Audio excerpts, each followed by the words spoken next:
میگم شما خانم دکتری؟ من اینجا ویزیتورم، نمره میدم. چطوری؟ ویزیتور.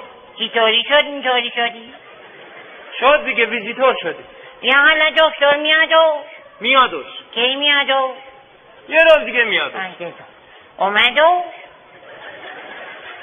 میادوش. کی میادوش؟ تا یه نیم ساعت دیگه میادوش. نیم ساعت؟ بله. نیومدوش؟ آقای دکتر امروز نمیادوش. نمیادوش؟ نخه. تو گفتی میادوش؟ میگم که میادوش، مشخصات رو بگو. میادوش. میادوش؟ بله. تو گفتی نمیادوش؟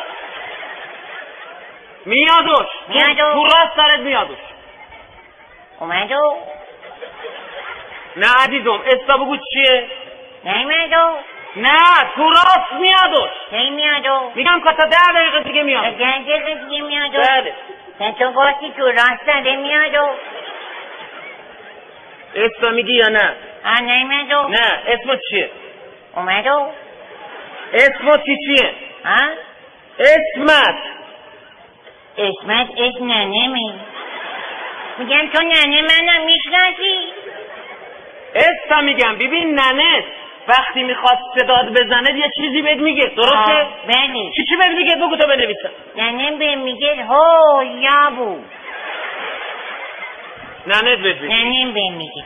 بعد بابا چی بهت میگه؟ بابام بیشتر دوستم داره. دوست دارد، علاقه بهت دارد، میخواد.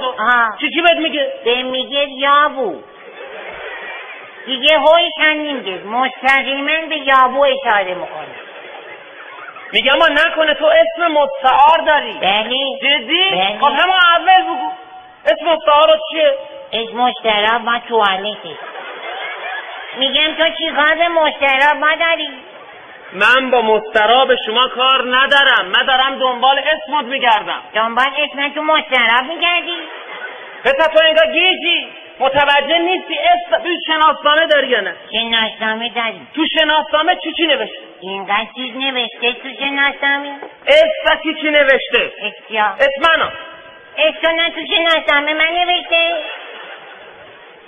اسم را چی نوشته؟ استا بگی یا نه؟ چی بگن؟ استا بگو. استا بگو. بگو. چی بگن؟ استا بگو. استا بگو. خب چی بگن؟ بابا استا میخوام بنویسم. استا